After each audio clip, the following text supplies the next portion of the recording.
الله أكبر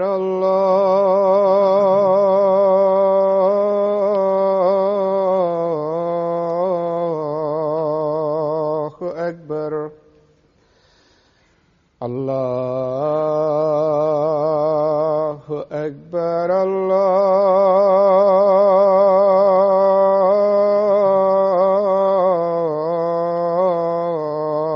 الله أكبر أشهد أن لا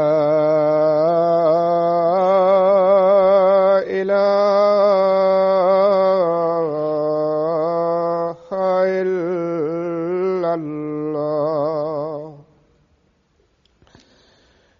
أشهد أن لا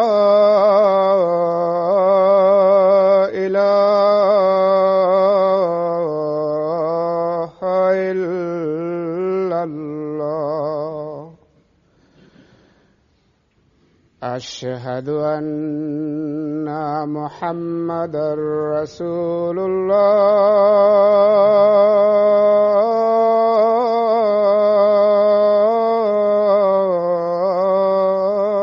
الله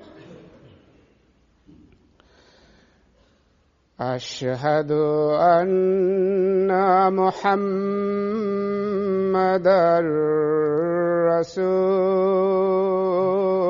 رسول الله حي على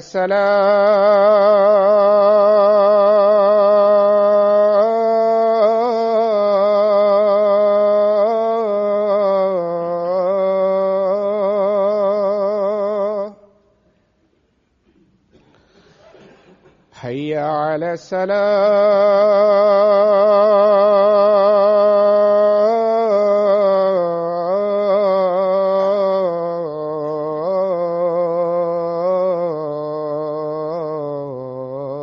الصلاة حي على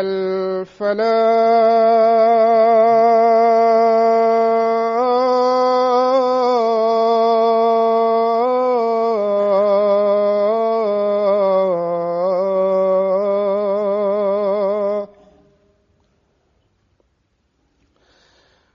حي على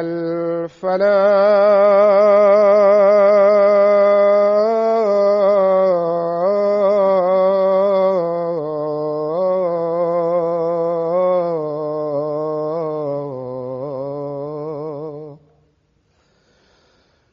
الله أكبر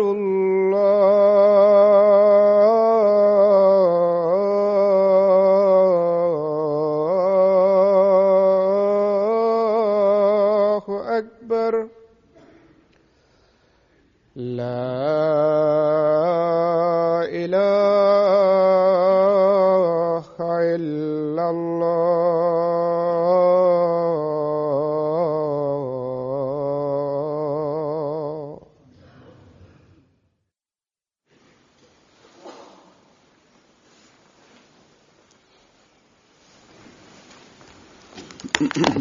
السلام عليكم ورحمة الله.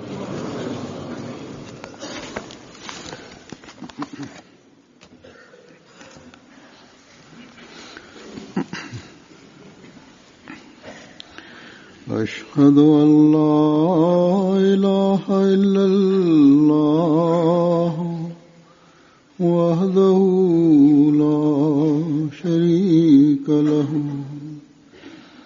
وأشهد أن محمدًا عبده ورسوله أما بعد فأعوذ بالله من الشيطان الرجيم بسم الله الرحمن الرحيم الحمد لله رب العالمين الرحمن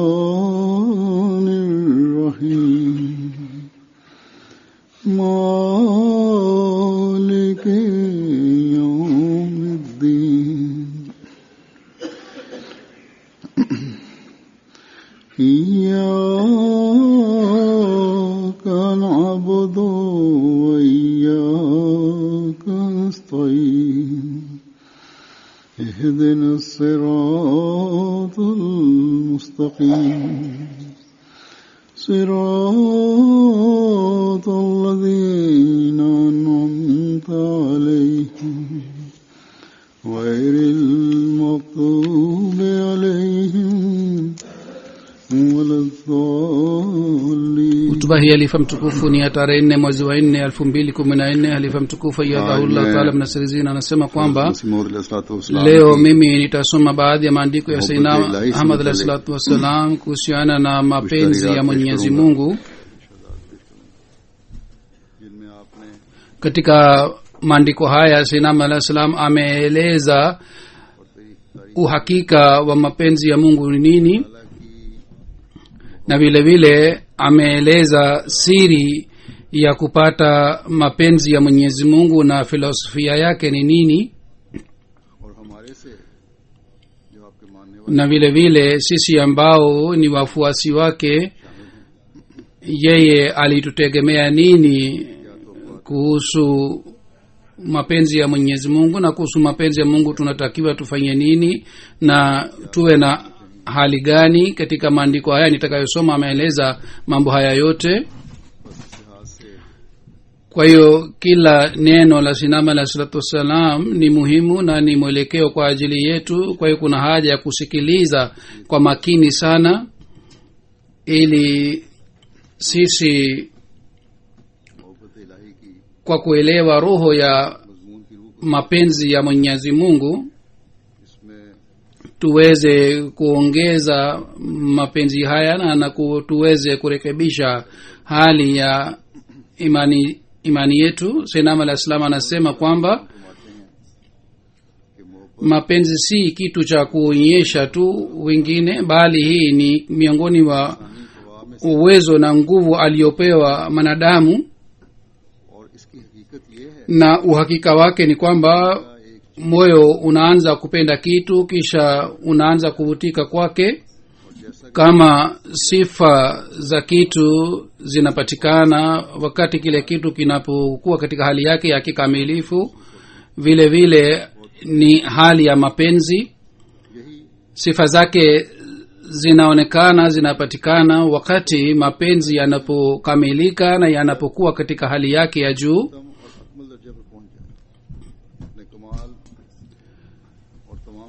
Sayyidina Ahmad alayhi salatu wasalam anasema kwamba Mwenyezi Mungu anasema kwamba Mwenyezi Mungu amesema wa ushrebu fi qulubihimul ijla, yani walimpenda ng'ombe kiasi hiki kwamba ng'ombe walikunywa kama ni maji tamu. Wakati mtu anapompenda mtu anamkula au anamkunywa na anakuwa na sifa zake, na kadiri anapokuwa na mapenzi zaidi vile vile anayempenda anavutika upande wa sifa zake mpaka anakuwa kama ni mwili wake.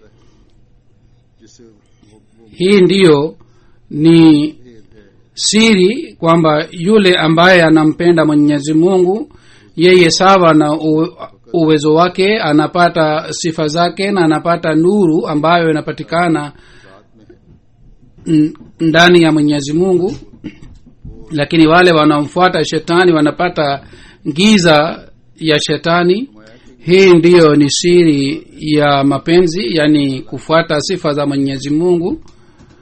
Nilipoeleza maana ya maarifa nilieleza kwamba mtu hawezi kupata maarifa mpaka awe na elimu ya sifa zote za Mwenyezi Mungu. Kisha baada ya kupata maarifa anapopiga hatua mbele kule anakuta mapenzi, na mapenzi yanakamilika wakati mtu anapofuata sifa za Mwenyezi Mungu. Si hii kwamba ajue tu kuhusu sifa, bali analazimika kufuata sifa zake na apake rangi ya sifa za Mwenyezi Mungu juu yake, ndipo anapata nuru ya Mwenyezi Mungu. Kisha anasema Sayyidina Ahmad alayhi salatu wassalam uhakika wa mapenzi इंतजाम unahitaji kwamba mtu kwa moyo safi अपने महबूब के तमाम शुमार apende sifa zote za mpenzi wake, na kwa ajili ya kujizama katika sifa zake awe tayari kwa roho safi, ili kwa kujizama katika mpenzi wake apate maisha anayoishi mpenzi wake.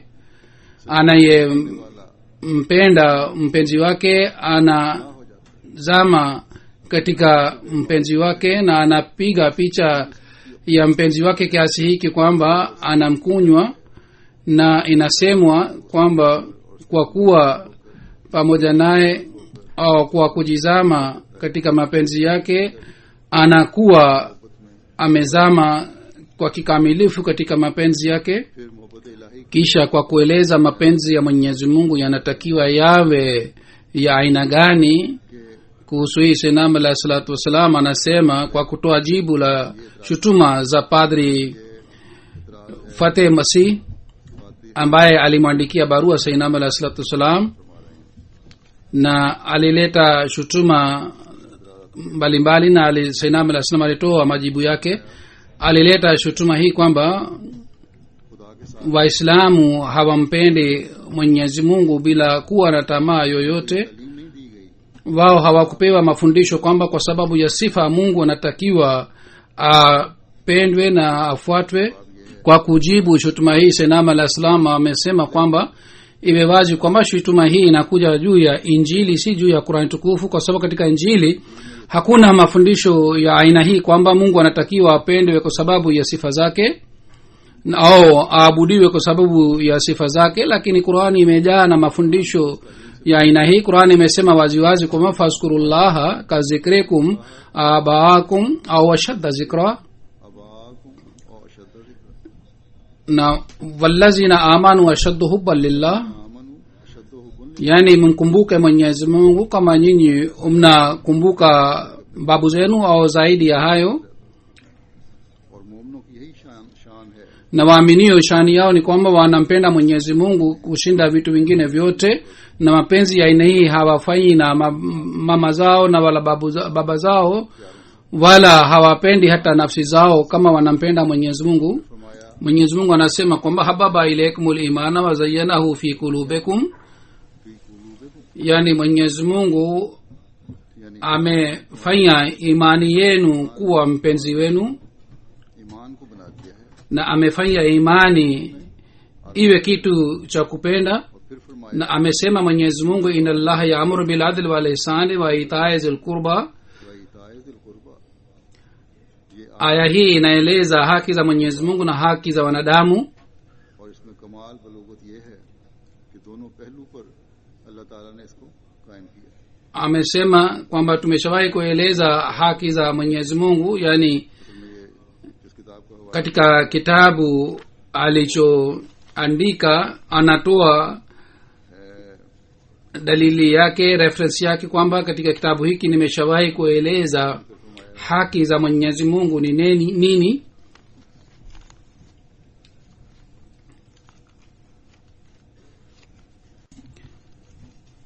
Katika kitabu hiki Sayyidina Ahmad alayhi salatu wassalam हमारा इसमें पहले alieleza हक़ुल इबाद kuhusu haki za binadamu, na kuhusu hii alisema kwamba haki za binadamu ni kwamba mwaminio amrehemu mkafiri. ये हक़ुल इबाद Hii ni haki za wanadamu, और गहराई में जाकर na amhurumie ikiwa anatakiwa ahurumiwe, उसकी जिस्मानी na anatakiwa aondoe maradhi ya mwili na maradhi ya kiroho, yani hata kama ni kafiri, ikiwa na maradhi ya kimwili au ya kiroho, anatakiwa mwaminio ahuzunike kwa sababu ya maradhi yake haya.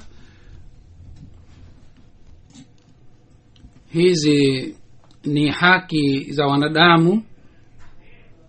और Hapa jibu la jambo hili pia limetolewa kwamba namna gani tunaweza kumpenda mkafiri. Watu wengine wanaleta shutuma kwamba sisi tunasema kwamba mapenzi kwa wote. Hii haiwezekani itokee hivi. Jibu lake limetolewa kwamba kumhurumia mkafiri na kurekebisha hali ya imani yake na kutimiza mahitaji yake ni sawasawa na kumpenda mkafiri. Si maana yake kwamba kwa kumpenda mkafiri maana yake ni kwamba tuanze kufuata dini yake au mambo yake ya ukafiri.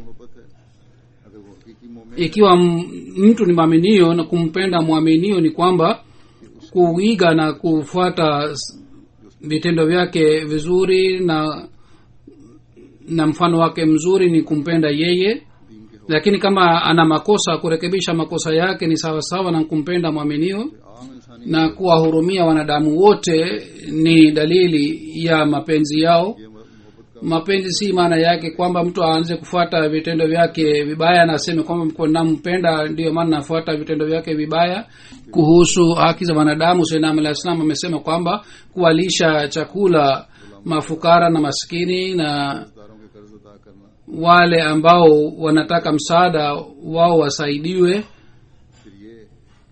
na wale ambao wamechukua deni kulipa deni yao pia ni mapenzi. Na mtu anatakiwa afanye ihsani, asifanye uadilifu tu. Na ihsani ni hii kwamba mtu asaidie watu wote.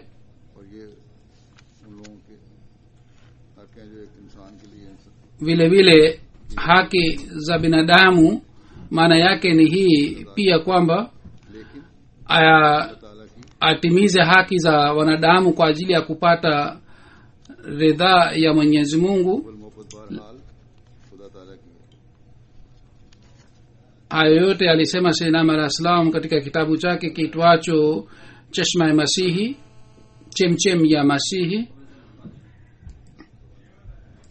Sayyidina Alayhi Salam anasema kwamba kuhusu haki za Mwenyezi Mungu, aya hii inna Allaha ya'muru bil adli wal ihsani wa ita'i dhil qurba, maana ya aya hii ni hivi kwamba kwa uadilifu mtii Mwenyezi Mungu ambaye alikuumba na alikulisha na anakuangalia. Hii ni haki yake kwamba wewe pia umfuate. Ikiwa una imani zaidi, umtii Mwenyezi Mungu kwa ihsani, kwa sababu yeye ni yule aliyekufanyia ihsani na huwezi kuhesabu ihsani zake alizofanya juu yako. Na ni dhahiri kwamba juu ya daraja ya uadilifu ni ile daraja ambayo wakati wa kutii azingatie ihsani ya Mwenyezi Mungu. Na kwa sababu mtu akiendelea kukumbuka ihsani za Mwenyezi Mungu, katika hali hii atakumbuka sifa za Mwenyezi Mungu. Ndio maana katika sifa ya ihsani Mwenyezi Mungu amesema kwamba mtu amwabudu Mwenyezi Mungu hivi kana kwamba anamuona mbele yake.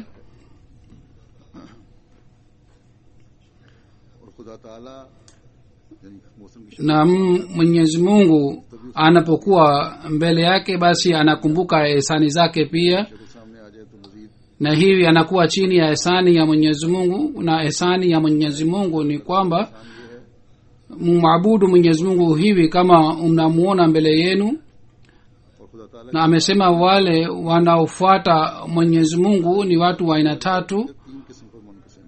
Ya kwanza ni wale watu ambao kwa sababu ya kuwa pazia katika imani yao hawawezi kujua kuhusu ihsani za Mwenyezi Mungu vizuri. Na ni dhahiri kwamba Mwenyezi Mungu yupo kwenye pazia, hawezi kuonekana kama manadamu, na mambo ya kidhahiri yanaonekana waziwazi kwa macho, na mtu anajua pia kuhusu vile vitu, na mtu anahisi pia vile vitu. Ndio maana kwa kuona vitu hivi vya dunia mtu anasahau kwamba kuna mmoja aliyeumba vitu hivi vyote, na yule aliumba ni Mungu. Kwa hivyo katika hali hii mtu anaanza kupenda vitu vya dunia. Amesema Sayyidina Alayhi Salatu Wassalam kwamba hawa ni watu ambao hawakumbuki ihsani za Mwenyezi Mungu vizuri, kwa sababu hajulikani waziwazi kwao, na vitu vya dunia wanaona wazi mbele yao. na wao hawapati शून्य पैदा होता है imani इंसान की ambayo inapatikana kwa kukumbuka ihsani za Mwenyezi Mungu, मोहब्बत उनमें हरकत करती है wala hawafanyi vitendo ambavyo vinafanywa kwa kuona ihsani za Mwenyezi Mungu, माली नजर से bali kwa juu juu wanakuwa na imani hii kwamba Mwenyezi Mungu ameumba vitu hivi vyote. Hawaamini kwamba hii ni ihsani ya Mwenyezi Mungu, lakini kwa jumla, kwa sababu wao wanadai kwamba wana imani na ni Waislamu, मुसलमान है, इसलिए अल्लाह ताला का जो kwa hiyo wanakubali kwamba Mwenyezi Mungu aliwaumba na wao ni viumbe vyake, na hawakumbuki ihsani za Mwenyezi Mungu kwa kuchunguza kwa makini. Ndiyo ni sababu ya kuleta Mwenyezi Mungu mbele yao. Wao hawafanyi hivi. Kwa kawaida wanasema kwamba tunamwamini Mwenyezi Mungu na tunampenda yeye, lakini हर faida yoyote wanayopata फायदा वो उठा रहे होते हैं wakati wa kupata faida ile hawakumbuki ihsani ya Mwenyezi Mungu, hawatangulizi ihsani ya Mwenyezi Mungu, bali wanatanguliza masilahi ya dunia. Sababu yake ni hii kwamba क्या इसकी असबाब परस्ती का गर्दो vumbi vya dunia vinamzuia kuona uso wa Mwenyezi Mungu, kwa sababu kwa kidhahiri क्योंकि जाहिरी तौर wanaona पर जो असबाब हैं vifaa na vitu kwa macho yao ambavyo vinaleta faida kwake, na vinatangulizwa kiasi hiki kwamba सब असबाब yule ambaye aliyeumba vitu hivi vyote hawawezi kuona uso wake, नजर नहीं आता, kwa sababu wao wanaanza kuabudu vitu vya dunia, इसलिए मुसलमान na ndiyo maana hawezi kumwona Mwenyezi Mungu इसलिए इनको साफ नजर ambaye ni mpaji wa kila kitu. मोती हकीकी का जो माल मुशाहिदा कर सकते हैं, वो जो हर चीज अता करने वाला है, असल में हकीकी तौर पे तो वही है जो हर चीज देने Uzuri wake की जो खूबसूरती है। hawawezi kuona katika hali hii. Amesema Sayyidina alayhi salam kwamba फरमाया कि सो उनकी नाकस मार्फत maarifa yao inachanganyikiwa na vumbi ya dunia, ndiyo maana hawawezi kumwona Mwenyezi Mungu wala hawaelekei Mwenyezi Mungu ambayo inatakiwa kwa ajili ya kujua kuhusu ihsani ya Mwenyezi Mungu, की शक्ल नजर bali maarifa yao inakuwa mchanganyiko wa vumbi.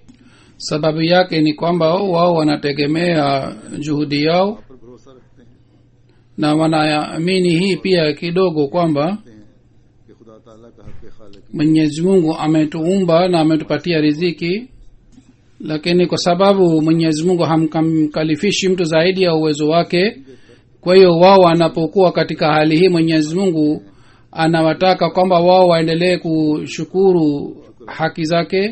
और आयत इन Katika aya hii inna Allah yaamuru bil adli wal ihsani, katika aya hii adl maana yake ni hii kwamba waendelee kumshukuru Mwenyezi Mungu, kwa sababu wao hawana elimu की खालिकियत और उसके राज़िक होने का जब na wao wanakiri kwamba Mwenyezi Mungu aliwaumba na aliwapatia riziki, na sawa na hali yao hii Mwenyezi Mungu उसी हालत के kwa kuzingatia hali yao hii सामने रखते हुए anasema kwamba ikiwa hawa भी जो अदा कर रहे wanashukuru, हैं उनसे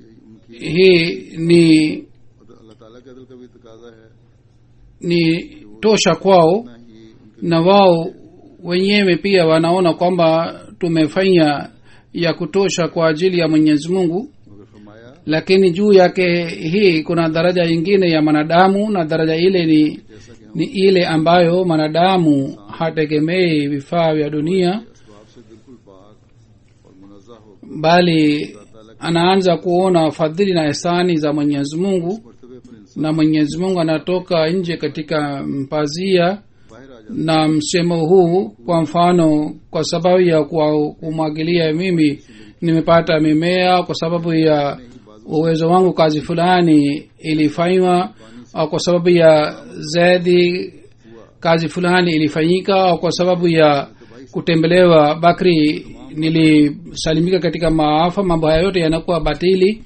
और एक ही हस्ती और एक ही कुदरत na anaona mkono mmoja tu na mosin moja tu, नजर से जिसके साथ एक जर्रा पहला शिर्क na mtu anatoka katika nje ya vumbi na anakumbuka ihsani za Mwenyezi Mungu, और ये रिवायत इस na hii inakuwa safi kiasi hiki kwamba wakati wa kumwabudu Mwenyezi Mungu haoni kwamba Mwenyezi Mungu ni ghaibu, bali anamuona Mungu mbele yake, na hii ni ihsani sawa na Qur'an tukufu. सही बुखारी और मुस्लिम में खुद आम Na katika kitabu kitwacho Bukhari pia Mwenyezi Mungu alifanya maana ya ihsani hivi. Kisha baada ya daraja hii kuna daraja nyingine ambayo ni itaizul qurba. Maelezo yake ni hivi kwamba manadamu kwa muda mrefu तक एहसानात इलाही ana बिला शिरक anaendelea kushuhudia ihsani za Mwenyezi Mungu कर रहे और उसको हाजिर और बिला na anaendelea kumwabudu Mwenyezi Mungu, इबादत करता रहे, basi katika hali hii matokeo yake ni kwamba atapata mapenzi ya Mwenyezi Mungu moyoni mwake, पैदा हो जाएगी, क्योंकि मुतवातिर एहसानात का दायमी मुलाहजा इस जरूरत na kwa kuona ihsani za Mwenyezi Mungu kila wakati, दिल में जिस jambo hili linaleta athari juu ya moyo wa yule mtu kwamba moyo wake unajaa na mapenzi ya Mungu. जिसके गैर महदूद एहसानात, Basi katika hali hii बस इस सूरत में वो सिर्फ hafanyi ibada ya Mwenyezi Mungu kwa kukumbuka ihsani zake, bali anakuwa na mapenzi ya Mwenyezi Mungu moyoni mwake. Ndiyo maana anamwabudu yeye kama mtoto anampenda mama yake. अपनी माँ से होती है। बस इस मर्तबा Katika hali hii wakati wa kufanya ibada hamuoni Mwenyezi Mungu, bali kwa kumuona Mwenyezi Mungu anapata ladha, उठाता है और तमाम अगराज नफसानी मादूम होकर जाती मोहब्बत उसकी na anakuwa na mapenzi ya Mwenyezi Mungu moyoni mwake, na hii ndiyo ni maana ya itaizul qurba. Na katika aya hii Mwenyezi Mungu ameashiria hivi katika aya hii, fazkurullaha ka zikrikum wa abaakum wa shadda zikra. और अशद्दा जिक्र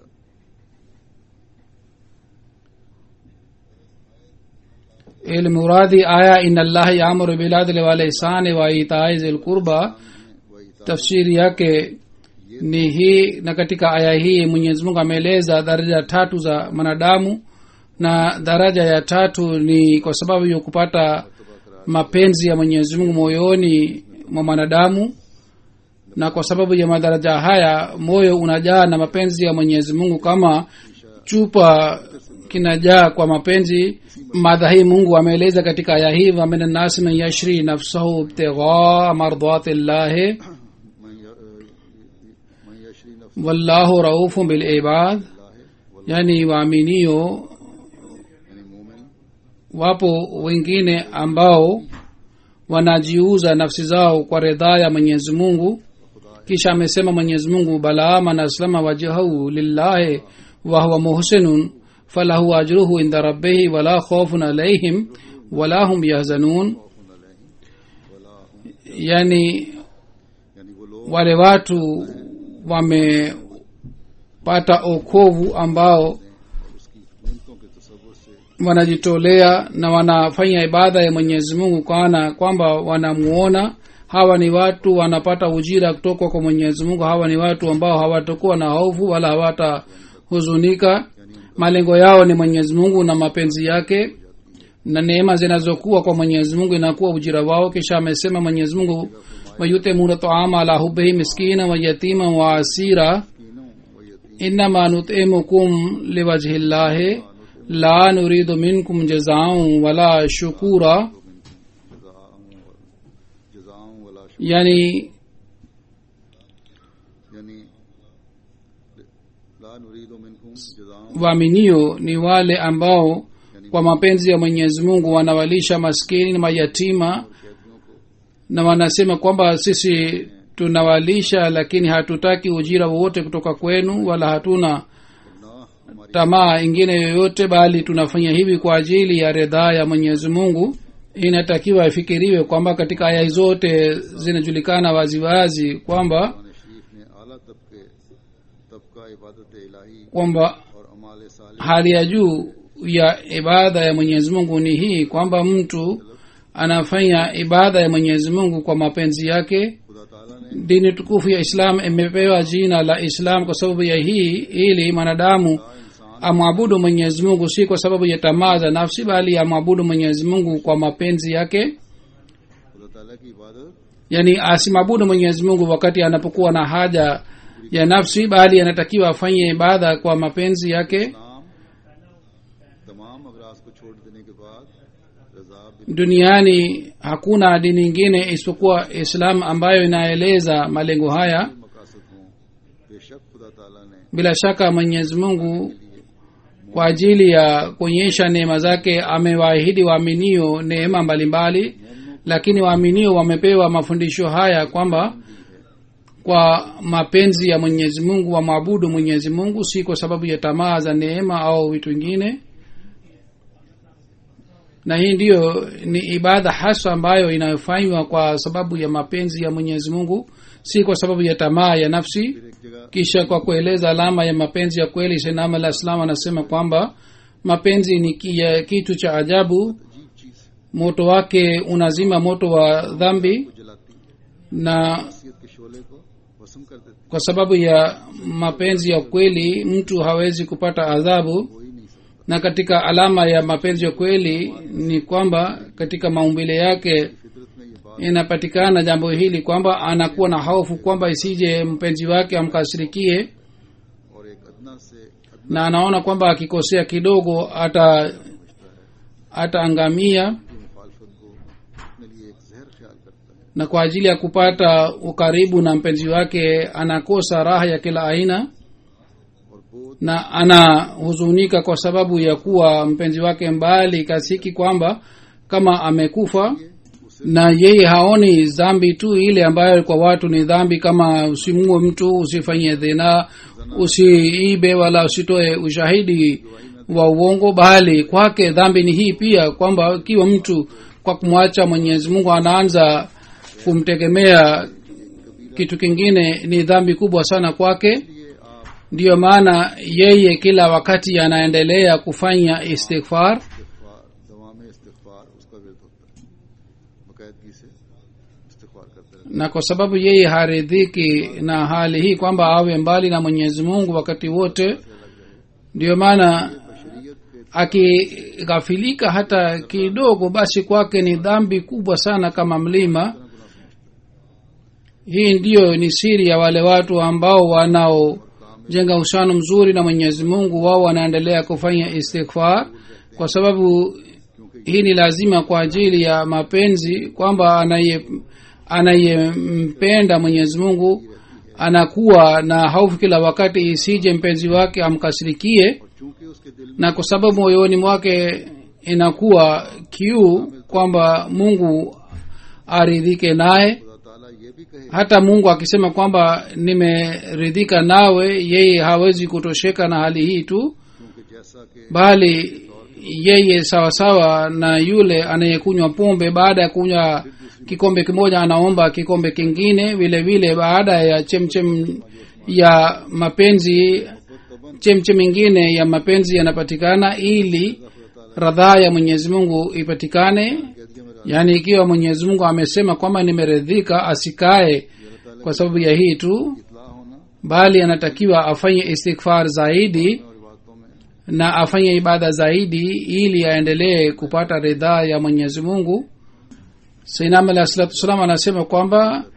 kwa sababu ya kuongezeka mapenzi mtu anafanya istighfar zaidi hii ndiyo ni sababu kwamba wale wanaompenda mwenyezi mungu kila wakati wanaendelea kufanya istighfar बात को अपना विरद रखते हैं na mtu masum alama yake ni hii kwamba aendelee kufanya istighfar na istighfar maana yake ni hii kwamba kila dhambi na kosa lililotendeka kwa sababu ya udhaifu wa binadamu kwa ajili ya kuondoa kasoro hii msaada uombe kwa mwenyezi mungu ili kwa fadhili za mwenyezi mungu kosa lile lisidhihirike bali liendelee kufichika vile vile maana ya istighfar pia imepanuliwa kwa ajili ya watu wa kawaida और ये अमर भी इस्तिग़फ़ार में दाखिल हुआ maana yake ni kwamba mtu ambaye ameshafanya कसूर सादर जो कुछ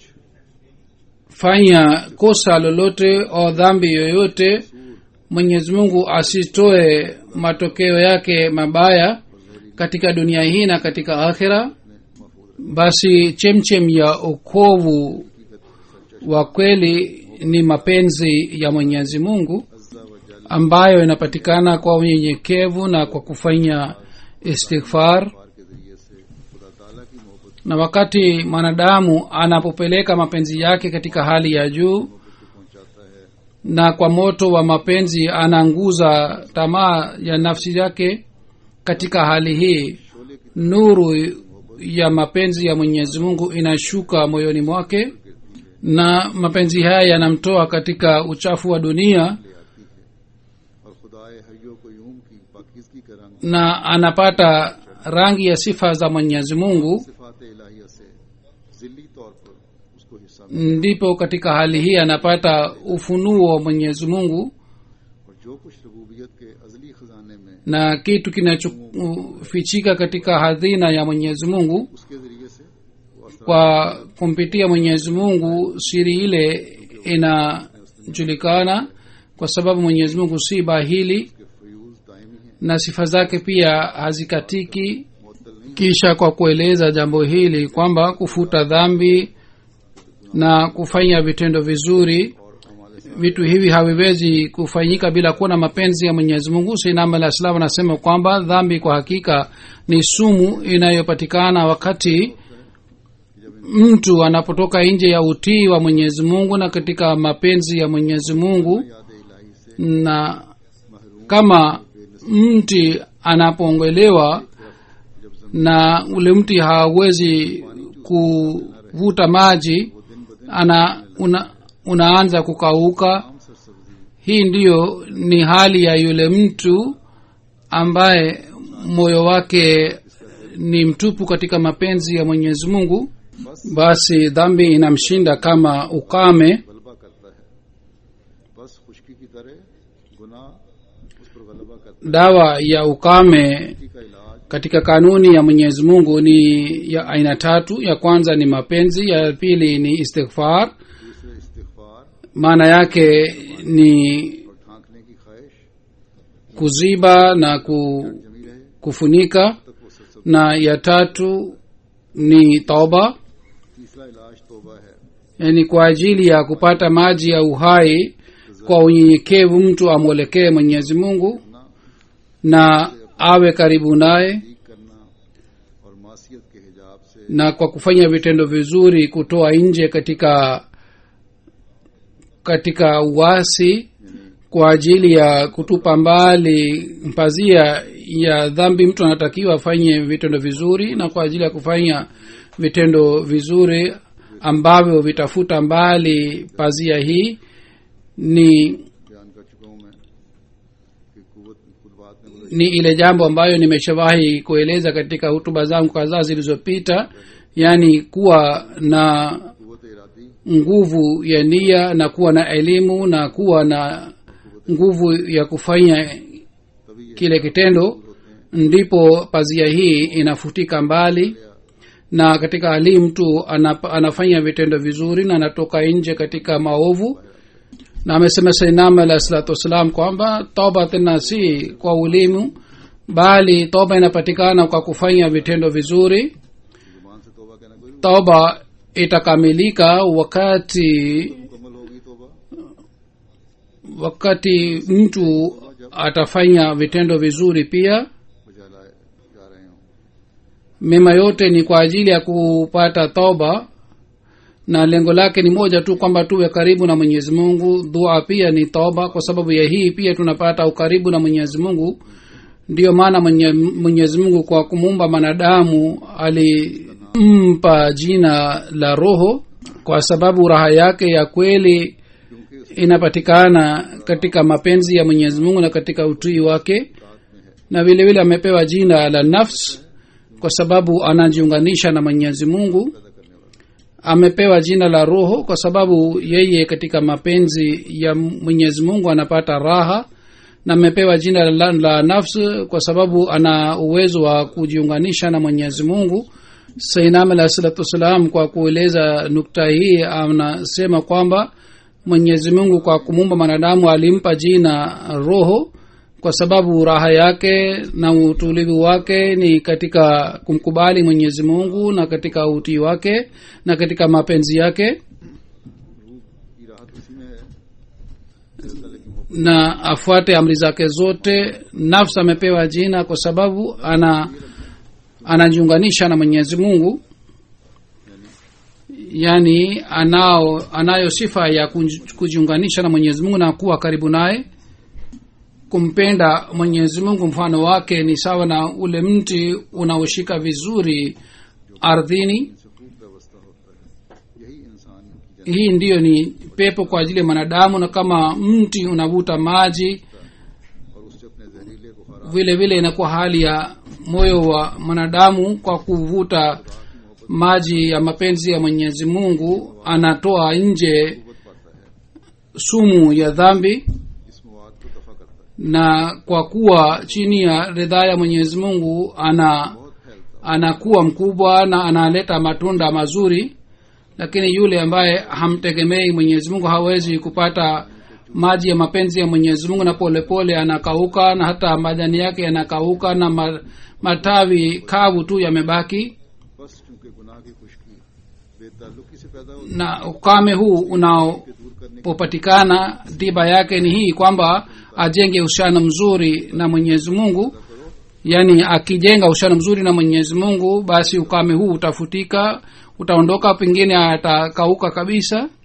फरमाया कि जिस पर Amesema kama kanuni ya mwenyezi mungu inatoa ushahidi kuhusu hii. Mwenyezi mungu anasema ya ayatuha nafsul mutmainna turjii ila rabbiki radiyatan mardiya इला रब्बिक fadkhuli fi ibadi wadkhuli jannati, ewe nafsi iliyopata utulivu urudi kwa mola wako. Mungu ameridhika nawe, wewe pia umeridhika naye, uingie pamoja na watumishi wangu na uingie katika pepo yangu. Amesema tiba ya kufuta dhambi ni mapenzi ya mwenyezi mungu tu. गुनाह के दूर करने का इलाज Kwa hiyo खुदा की मोहब्बत vitendo vizuri vyote ambavyo vinafanywa kwa mapenzi ya mwenyezi mungu vinatupa maji juu ya moto ya dhambi, kwa sababu mwanadamu kwa ajili ya mwenyezi mungu kwa kufanya vitendo vizuri anathibitisha mapenzi yake. Kumkubali mwenyezi mungu hivi kwamba anatangulizwa एक चीज पर मुकद्दर juu ya kila kitu, hata juu ya nafsi yake. Hii ni daraja ya kwanza ya mapenzi ya mwenyezi mungu, ambayo inafanana na hali ya mti ambao unapandwa ardhini.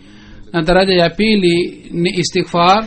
Maana yake ni kwamba kwa kumwacha mwenyezi mungu isije aibu zake zijulikane, na daraja hii inafanana na hali ile ya mti ambao anakuwa na mizizi yake ardhini vizuri. Daraja ya tatu inafanana na ile hali ya mti wakati mizizi yake inaenda ndani ya ardhi na inavuta maji ya ardhi. गरज गुनाह की फिलॉसफी यही है कि वो गुनाह Basi filosofia ya dhambi ni hii kwamba inapatikana wakati mtu anapokuwa mbali na mwenyezi mungu. Anapokuwa karibu na mwenyezi mungu, basi anasalimika katika dhambi. लोग हैं जो किसी की Kisha Sayyidina Ahmad alayhi salatu wassalam kwa ajili ya kupata ukaribu na mwenyezi mungu anasema, बातें हुए जो फरमाते Qur'ani tukufu inaeleza mafundisho haya. Kwa kufuata mafundisho haya mtu anamuona mwenyezi mungu katika dunia hii, kama anasema mwenyezi mungu, man kana yarju liqa rabbih falyamal amalan salihan wala yushrik biibadati rabbih ahada. साले हूँ वला युशरिक, Yani yeyote anataka यानी वो शख्स चाहता है kumuona mwenyezi mungu katika dunia hii खुदा का दीदार नसीब हो जाए na anampenda mwenyezi mungu, basi anatakiwa afanye vitendo vizuri तो ऐसे नेक na asichanganye vitendo vyake na ufisadi. यानी अमल यानी उसके Yani vitendo vyake visiwe kwa ajili ya kuwaonyesha watu, wala kwa sababu ya vitendo asiwe na kibri kwamba mimi ni mtu aina hii na hii, wala vile vitendo visiwe na kasoro, wala harufu mbaya isipatikane katika vitendo vile, bali inatakiwa kwa moyo safi na kwa utii vile vitendo vifanywe. Na pamoja na hii inatakiwa asikaribie na ushirikina, asifanye shirki ya jua, mwezi, nyota wala maji na moto wala kitu chochote cha dunia, wala asiviheshimu vitu vya dunia kama anamheshimu Mwenyezi Mungu, खुदा के शरीक हैं। wala asione kwamba nguvu yake ni kitu chochote, kwa sababu hii pia ni aina moja ya shirk. Bali baada ya kufanya kazi yote aseme kwamba mimi sikufanya kitu chochote, wala asiwe na kibri juu ya elimu yake, bali ajione kwamba yeye ni mjinga, na kila wakati roho yake endelee kuinama mbele ya Mwenyezi Mungu, na kwa kufanya maombi avute baraka na fadhili za Mwenyezi Mungu, की तरह हो जाएं, na awe kama ni mtu ambaye ana kiu na mbele yake kuna chemchem safi. Basi बस उसने उफ्ता yeye anakaribia na kile chemchem na anakunywa maji katika kile chemchem, na asiachi kile chemchem mpaka anashiba vizuri. Kisha Sayyidina Alayhi Salam kuhusu mapenzi ya Mwenyezi Mungu anasema, कि ये मालूम mujue kwamba nyinyi mnafanya mapenzi kama ashike anampenda mpenzi wake. Katika mapenzi yake hajali kuhusu chakula chake wala kuhusu maji yake wala hajali kuhusu nafsi yake. Vile vile nyinyi pia katika mapenzi ya Mwenyezi Mungu muwe na hali ya aina hii, msifikirie kuhusu nafsi zenu. Ikiwa katika hali hii mtu anakufa, basi yeye ni mwenye bahati nzuri. Sisi tunazingatia mapenzi ya Mwenyezi Mungu, hatujali kuhusu ufunuo wala ruya. Yani watu wanasema kwamba kiasi gani imepata ufunuo na ruya, lakini Sinama la Islam anasema ikiwa mapenzi ya Mwenyezi Mungu, jambo hili ni jambo la msingi.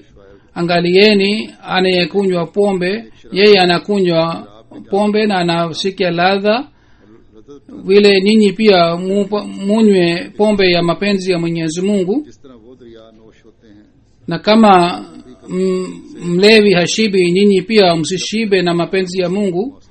Mwanadamu hatakiwe arudi nyuma mpaka awe na hakika kwamba amepata daraja ile ya kuitwa ashiki.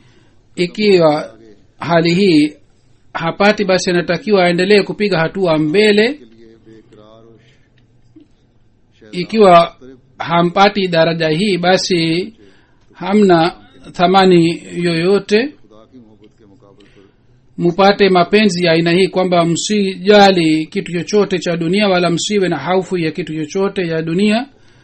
Kisha anasema Sayyidina Alayhi Salatu Wassalam, जब तक अल्लाह ताला से बिल्कुल राजी हो, जब तक अल्लाह ताला से बिल्कुल राजी हो जावे और कोई शिकवा शिकायत ना रहे, mapenzi ya Mwenyezi Mungu yanapatikana wakati mtu जब hana malalamiko ya aina yoyote. राजी हो जावे और Katika hali hii mapenzi ya hali ya juu yanapatikana. हो जावे, और जब Maadamu hali hii ya mapenzi haipatikani, basi imani inakuwa hatarini. Lakini wakati mapenzi haya yanapopatikana, mtu anasalimika katika mashambulio ya shetani. इस जाती मोहब्बत की दुआ से Mapenzi haya yanatakiwa yavutwe kwa maombi. तक ये मोहब्बत पैदा ना हो, Ikiwa hali hii haipatikani, mtu anakuwa chini ya nafsi ya amara, उसके पंजे में गिरफ्तार रहता na wale watu ambao wapo chini ya nafsi amara, है। उनका कॉल है, wao wanasema kwamba ए जहाँ dunia hii ni tamu, sisi hatujui kwamba akhira itakuja au la. आना कि नहीं आना, कौन सा देख, Hawa watu wapo hatarini sana, बड़ी खतरनाक na wale ambao wako katika hali ya lawama, mara wanakuwa walina, mara moja wanakuwa shetani. शैतान हो जाते हैं। दूसरी हाल लवाम Yani hawa watu wenye tabia ya lawama, mara wanakuwa walina, wakati mwingine wanakuwa shetani. Hali yao inakuwa ya aina hii, को नीचे हाल hawabaki na hali moja, उनका एक kwa sababu wao wanapambana na nafsi. Baadhi wakati wao wanashinda na baadhi wakati nafsi inashinda juu yao. कभी मगलूब होते हैं। ताहम ये लोग मदा में Lakini hawa watu wanasifiwa होते हैं, kwa sababu wanafanya wema na hofu ya Mwenyezi Mungu inakuwa moyoni mwao. Lakini wale wanakuwa katika nafsi mutmaina, wanakuwa nje ya hatari na wanakuwa katika hali ya amani. Wao katika nyumba ya amani ambapo shetani hawezi kufika.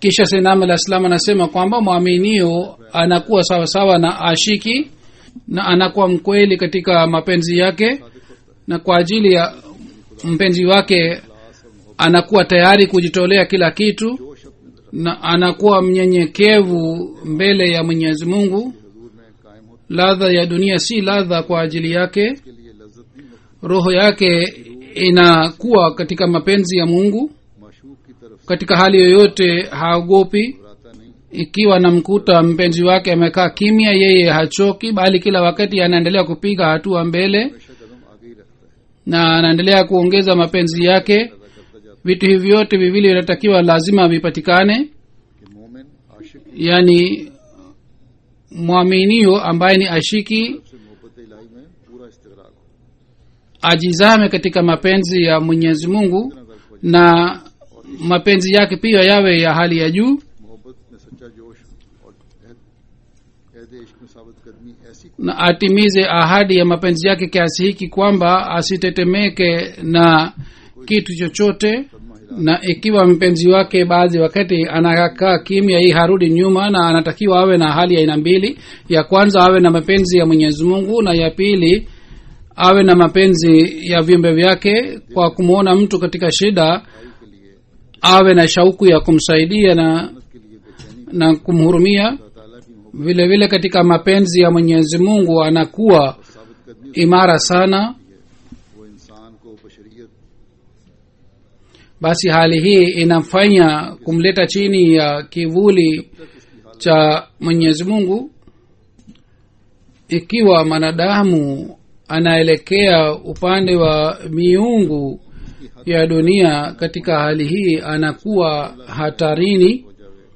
na hatari hii haiwezi kuondolewa mpaka mtu aache इंसान hata wazo la miungu गैरुल्लाह से बकुल्ली min ghairi ya mwenyezi mungu का हो जाए, ikiwa mtu anakuwa katika hatari hii hawezi kupata ridhaa ya mwenyezi mungu के लिए ऐसा दर्द होना चाहिए vile vile anatakiwa awe huruma ya viumbe kama mama anakuwa na huruma kwa ajili ya mtoto wake जोश पैदा रहे, yaani mtu बिल्कुल asitegemee miungu कर लेना mingine और दूसरे na vile vile anatakiwa awe na huruma ya viumbe vya mwenyezi mungu hii ndiyo ni alama ya mwaminio ambaye ni ashiki wa mwenyezi mungu sainam alah salatu wassalam anasema kwamba mtu anaweza kuwa na mapenzi ya mwenyezi mungu wakati mtu anajua kuhusu sifa zake इसका पता लगे। दुनिया इस किस्म के शुबहात के साथ wapo wengi ambao बहुत से तफुल hawamwamini mwenyezi mungu lakini wapo wengine ambao wanamwamini mwenyezi mungu lakini wanafanana na watu ambao hawamwamini mwenyezi mungu का इलाज ये dawa yake ni hii kwamba waendelee kumwomba mwenyezi mungu ili maarifa yao iongezeke na wakae pamoja na watu wema अल्लाह ताला की कुदरत और ili waendelee kuona nishani za mwenyezi mungu देखते रहें, फिर वो जिस तरह चाहेंगे kisha mwenyezi mungu ataongeza maarifa yao और बसीरत अता करेगा, na moyo wao utapata utulivu जल्दी पाएगा दिल। hii ni kweli kwamba kadiri mtu atakuwa na imani juu ya jalali ya mwenyezi mungu atakuwa imani juu ya mwenyezi mungu pengine ataendelea kuzama katika dhambi kwa sababu ya hofu mtu anaacha kufanya dhambi na hili ni jambo la kawaida kwamba कायदे की बात mwanadamu akiogopa kitu anajaribu kujiepusha mbali na kile kitu में हाथ नहीं डालता, kwa mfano akijua kwamba sehemu fulani kuna nyoka hii hawezi kupita kule na vile vile akiwa na yakini kwamba sumu ya dhambi itamuua na awe na haufu ya jalali ya mwenyezi mungu na awe na yakini kwamba mwenyezi mungu hapendi dhambi na anaadhibu kwa sababu ya dhambi katika hali hii hawezi kufanya ujasiri wa dhambi na atatembea ardhini kama mfu anatembea ardhini sainam alah salatu wassalam anasema kwamba wakati mwanadamu kwa kujitupa katika mapenzi ya mwenyezi mungu basi mauti ile inampatia uhai mwingine je hamuoni kwamba mapenzi pia ni moto na dhambi pia ni moto mapenzi moto wa mapenzi unazima moto wa dhambi फरमाते हैं sainam alah salam kwa kusihi jumuiya anasema kwamba जमात को खुदा न मामूली तौर पर बल्कि mwenyezi mungu कामिल anamsalimisha mcha mungu katika mabalaa मुत्तार या नादान मुत्तकी होने का दावा करता है, lakini muttaki ni yule ambaye kwa nishani ya mwenyezi mungu anathibitika kwamba ni mcha mungu kila mmoja anasema kwamba anampenda mwenyezi mungu lakini anampenda mwenyezi mungu ambaye ushahidi wake unatolewa kutoka mbinguni kila mmoja anasema kwamba dini yake ni kweli, lakini dini kweli ni ya yule mtu ambaye anapata nuru katika dunia hii, na kila mmoja anasema kwamba ataokoka, lakini katika kauli yake mkweli ni yule ambaye anaokoka katika dunia hii. Basi mufanye juhudi sana kwamba muwe wapendwa wa Mwenyezi Mungu ili musalimishwe katika maafa ya kila aina. Kisha kwa ajili ya kupata mapenzi ya Mwenyezi Mungu ametusii Sayyidina al-Islam hivi, amesema mwenye bahati mbaya ni yule mtu ambaye hajui kwamba kuna Mungu wake mmoja ambaye ana kudra juu ya kila kitu. Pepo yetu ni Mungu wetu na ladha yetu yote ni katika Mwenyezi Mungu, kwa sababu sisi tumemuona na kila uzuri tulipata ndani yake. Mali hii ni yenye kupata, hata kama mtu anapata mali hii kwa kutoa nafsi yake, na inafaa kununua almasi hata kawa kwa kutoa uhai wote. Enyi wenye bahati ndogo, kimbilieni upesi kwenye chemchem hii ambayo itatuliza kiu yenu, ndiyo chemchem ya uzima itakayo lendeni. Nifanye nini na niingize namna gani mioyoni mwenu na maneno haya ya furaha? kwa ngoma gani ninadi katika masoko kuwa Mola wenu ni huyu, ili watu wasikie? Na niwape tiba gani ili masikio ya watu yafunguke na yasikie? Ikiwa nyinyi mtakuwa wa Mungu, Mungu atakuwa wenu. Mtakafilika katika maadui, Mungu atawalindeni, atavunja hila za maadui wenu. Nyinyi hamjui Mungu ana kudra za aina gani. Ikiwa nyinyi mngejua, msingekuwa na siku ambayo mungehuzunika kwa ajili ya dunia. Mtu ambaye anakuwa na hazina kubwa, yeye je anaweza kulia kwa sababu ya kukosa sumni moja na anaangamia? Ikiwa nyinyi mngekuwa na habari ya hazina hii kwamba Mwenyezi Mungu anasaidia katika wakati wa mahitaji, ikiwa mngejua hii, msingehuzunika kwa ajili ya dunia hii. Mungu ni hazina nzuri, muheshimu, anawasaidieni katika kila hatua. Bila yeye nyinyi si kitu chochote, wala hila zenu si kitu chochote bila yeye. Msiwafuate mataifa mengine, msiwafuate wale watu ambao wameanza kutegemea dunia, na wao wamekuwa kama nyoka ambaye anakula matope, na kama umbwa na sisimizi wanakula mfu, wao pia wanakula mfu.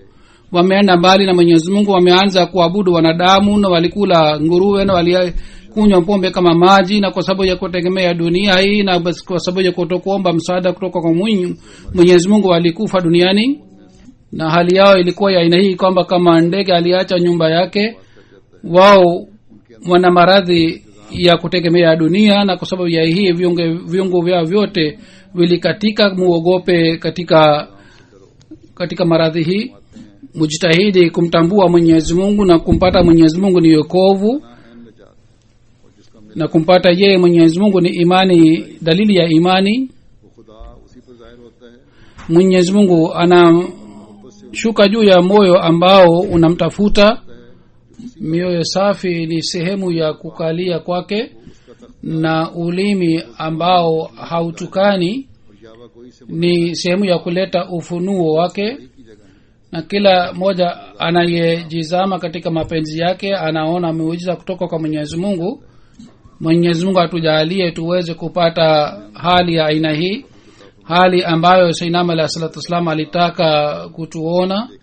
Mwenyezi Mungu atuwezeshe kwamba sisi kwa imani safi tuiname mbele ya Mwenyezi Mungu na tumpende yeye, na kwa kupata mapenzi ya Mwenyezi Mungu, yale mapenzi yawe sehemu ya maisha yetu, na tuweze kupata pepo ya ridha ya Mwenyezi Mungu. Amin.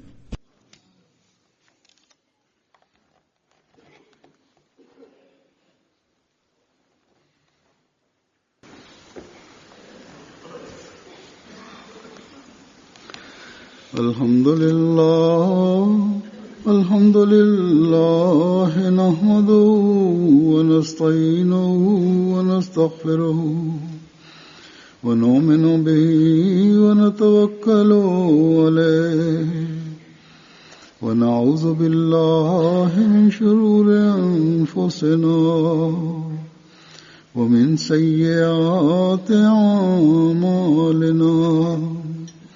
من يهده الله فلا مضل له ومن يضلله فلا هادي له ونشهد أن لا إله إلا الله ونشهد أن محمدا عبده ورسوله عباد الله رحمكم الله إن الله يأمر بالعدل والإحسان وإيتاء ذي القربى وينهى عن الفحشاء